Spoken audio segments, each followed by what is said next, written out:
Are you ready? I'm ready. Start again? Now they're gonna have a talk now. Ah, okay.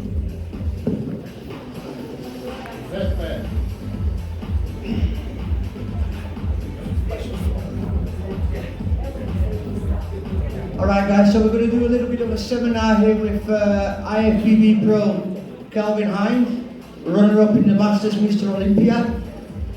Some of you might have some questions for him. We're also going to do a bit of a raffle and see who of you can win something nice in it. Okay, so I'm here with my sponsor, Illegal Nutrition. So I've got some drinks made up here for anyone who's gone on stage. So all you've got to do is just you can scan the business card, follow the page. There's free drinks for anyone who's going backstage. Pump up drinks. Yeah. I've also got some other products here. There's actually some pre-workouts, some creatine to have a look at. Obviously, you can have a look on the website. And we are going to do a raffle for anybody that tags us in a story or in a post in Illegal Nutrition. There's a free pre-workout, and I've got some wrist straps and some grip supports. So if there's 2 or 3 people that tag us in a post, then we've got a high chance of winning some free stuff. Exactly, guys. So if you guys want to be involved with that and you want to tag that in a post to Illegal Nutrition, then you're going to get a good chance of winning some prizes and enjoying some good stuff. Yeah, what I'll do is once we finish, I'll go backstage with the stuff.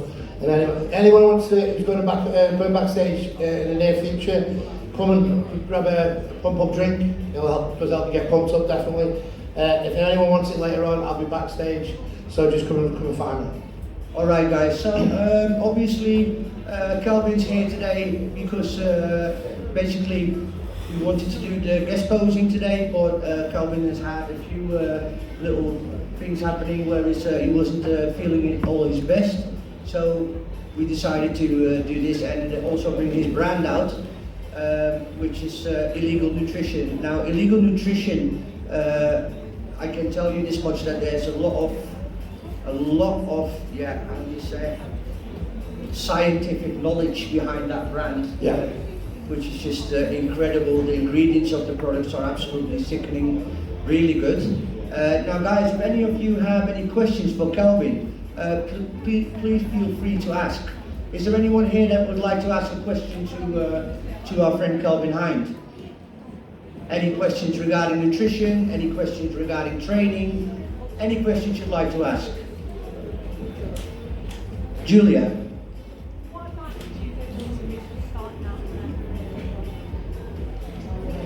Okay, so someone who's about to do their first competition or someone who's about to first start training. Okay, so if you're about to compete, then obviously you've been training. I would imagine you've been training for some time. So I would certainly take on a coach at that point. Someone has got a track record, probably at both competing and getting other people ready, and then to learn from that, to maybe travel around. Stuff like this, like the seminars, and going to other people that have competed at a high level and just taking bits of information from every single person you can get. You might not agree with everybody on everything because there is a lot of different opinions and there's more than one way to skin a cat, as the saying goes. But if you believe in a process and follow someone, you'll do better if you're following advice than if you're just winging it. So I would definitely research and find a coach that's going to help you, and then take it from there, and along the way learning from anybody that you can that's got a reputable results in the sport. Yeah. Now, Calvin, for some people that are also interested in finding out how it is to work with an IFBB Pro and do a training session, within the raffle we've also got, I believe, one PT session stacked up. Yeah, so in the raffle I think we said I could do 1 month's free coaching for the first place and a free personal training session for the second place. And if somebody's like too far away, so if someone from Italy wins a personal training session, they're probably not going to come and get it, so I would probably just exchange that for a month's worth of coaching or a nutrition plan or something like that. So guys, definitely go get yourself a raffle ticket, because you don't get an opportunity to work with an IFBB Pro like Calvin very much. Calvin is, I think, from Britain, one of the most experienced IFBB pros that's out there. Now, Kelvin, I did have a question from someone, obviously, about the nutritional side of things. They've asked, for instance, we all know that things get done in bodybuilding, and we get a lot of questions from younger people that are getting all the wrong types of advice, basically, like, you know, regarding substances. Right.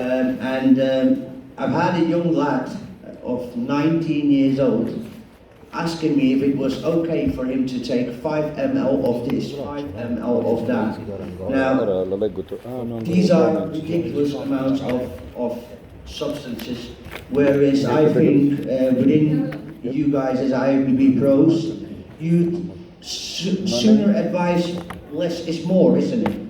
Absolutely. I mean, obviously we know things are getting used, but I'm probably less concerned about the guys at the top than the ones trying to make up for perhaps not training hard enough, not eating well enough, and maybe genetics, because we all know genetics play a part, and they're trying to use that. So instead of asking somebody the most common one of the most common questions you get is, what are you taking? Well, I'm taking 6 meals a day, I've done it for 15 years, and I'm training and never miss a session. And you know, when I don't walk out of the gym after a leg day because I can't walk, that's how you train. You know, and people are trying to make up for lacking in nutrition, lacking in training by, you know, taking exceptional amounts of whatever it is they're taking. For a start, I would stay as natural as long as you possibly can, because you know you actually learn how to build muscle, how to train, how to recover them, because you haven't got them advantages. Whereas if you do start taking something, of course, yes, you will get fast results immediately, because almost no matter what you do, you're going to get some results. So to learn from a natural perspective and train, I think I competed after about 6 years. I started training in 2000, competed in 2006, and I think I probably started 6 months or 18 months before I first competed. So I'd spent 4.5 years sort of training naturally, learning my trade, learning what actually builds muscle, and then performance enhancing drugs, as they're classified, enhance that. They're not giving you results that you don't otherwise deserve. So, and then that would come back to having a coach as well, because hopefully a coach would be advising you on starting as minimal as possible. So if you think your natural testosterone levels are, for TRT, 125 milligrams a week, going on 1 mil of sustanon or testosterone or whatever it is straight away twice the hormones that you're getting naturally. So that should be enough for anyone to make progress. Yeah. And then it can escalate from there potentially. You know, but I think a lot of youngsters also make the mistake, obviously, they start taking so excessive amounts of things that, you know, by the time they're 24, their natural testosterone is that much down that they just can't get back to normal self. I think that's probably lack of knowledge again, because I think for someone at my age of 40 now, my natural testosterone is lower than it was at 20, obviously, and obviously taking things through competing, that's probably been affected a little bit more, and it came down a bit quicker than it would do naturally. But people not doing PCT, so whereas I'm doing TRT because I haven't got as much testosterone as I would like. So I have to do that. I didn't do that until I was like 35, 36, up until then I'd run PCT, so I'd done the compounds to get your own natural hormones back in place, and then spent some time with a natural production so that didn't happen. So there is ways of combating that if you actually understand what you should be doing. But again, a coach who doesn't know all these things shouldn't be a coach, and they shouldn't be picking at. They should have knowledge of every aspect of bodybuilding so they can keep you as safe as possible and get you the best results as possible, obviously. But it's not going to get someone great results in 18 months if they're dead 18 months later. Exactly. Is there anyone else in the crowd that would like to ask a question to Kelvin? Okay. Anyone? Shiraz? Did winning your IFBB Pro card meet your expectations or surpass them when you actually experienced it? Kind of on the day it was bittersweet, because I did the Amateur Olympia, so there was free pro cards available for because it was an international show. So you either have to win the British champion. I know people are talking about how pro cards are thrown out. They're not. There's plenty of good guys that haven't got pro cards. So you either have to win your British title and the overall, or if you go to an international show where, you know, there was 26 in my class alone and from all over the globe. So I won my class, which was great, but because I got second in the overall, I kind of wanted to win it. It was a bit bittersweet on that particular day because I felt like I've won, but I didn't win. Didn't quite win. But in terms of actually being a pro, I went to my first pro show 2 weeks later in Alicante. I placed 6 out of about 15. So I narrowly missed out on placing in the top 5, which is where you get points for the Olympia. And I wanted to see my name on the Olympia qualification system. And I actually beat the guy that won the overall the week before, so that was a bonus as well. And then I think 6 days later I went to the Dennis James Classic, and that was actually a massive show. They're really big on bodybuilding in Germany from my experience anyway. And there was like 3,000 or 4,000 people in the audience. The difference between first and second is quite big. As I did play second in that show, I did get myself on the Olympia point system qualification. And I remember the guy was from Germany that won the show. So I don't think I'd have made it out alive if I'd have won anyway. But it was a queue for about half an hour long getting signatures. And I just literally walked off and nobody cared. But he was German, so I can understand that. But I mean, I got to travel the world. I got to go to many places that I wouldn't have gone to. I ended up at the Masters Olympia. I met some fantastic people. So yeah, I mean, it's not necessarily a ticket to a lot of money. So if you're necessarily trying to make money out of something, I would probably choose something else. But I managed to win enough prize money to take me around the world and see places that I would have never seen, experience things that I would have never done. So yeah, I enjoyed every minute of it really. Very good, very good. Now, Calvin, I want to thank you very much for today, definitely for coming out for me and for the people. Is there anyone else that's got a question that we could do quickly? One in the back? The next one. Go on then, ask a question.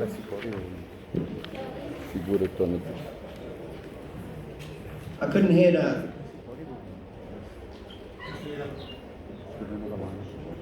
Go on.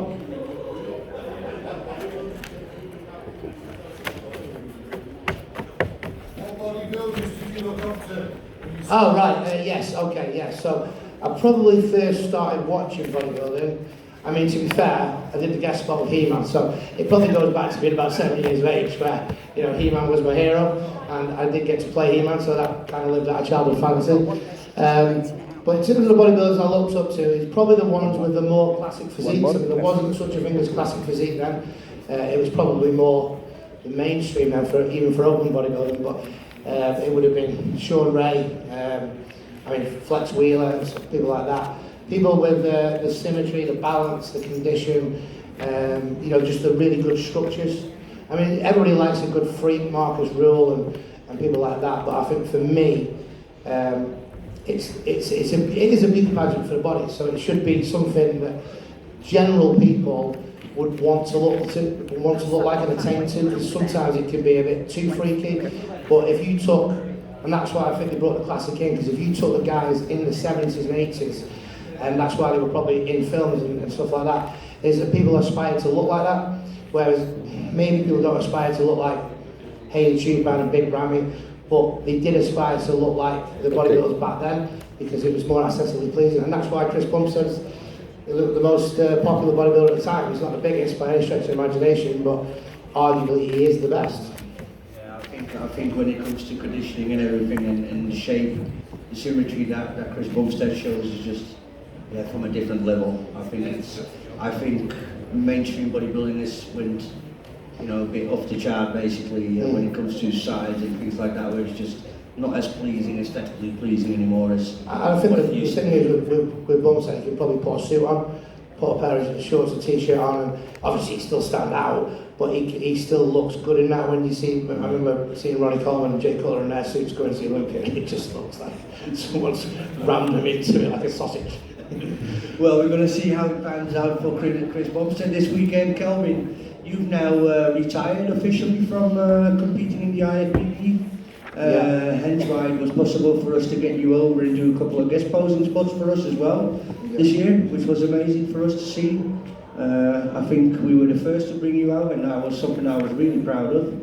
And really enjoyed. Now, people, if you guys want to enjoy some of Calvin's products from his sponsored brand, Illegal Nutrition, which is really something else.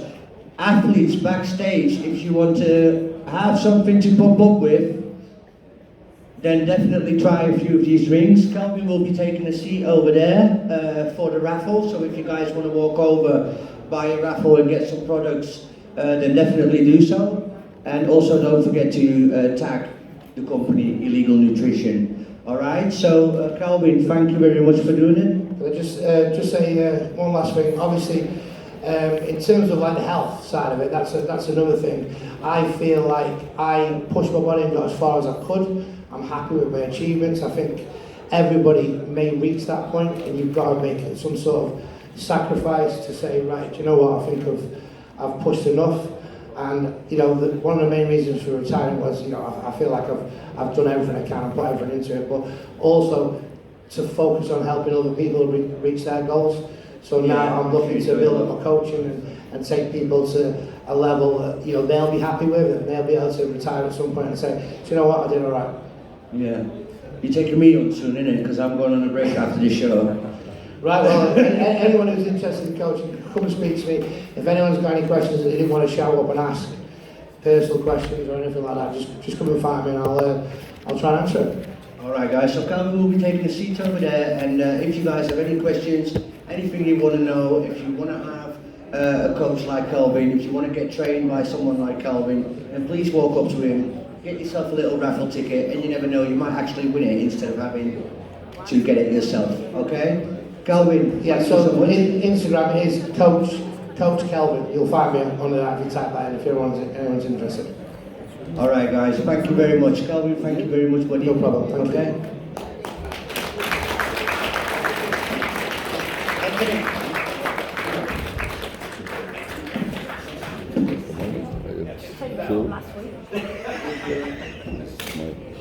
Private.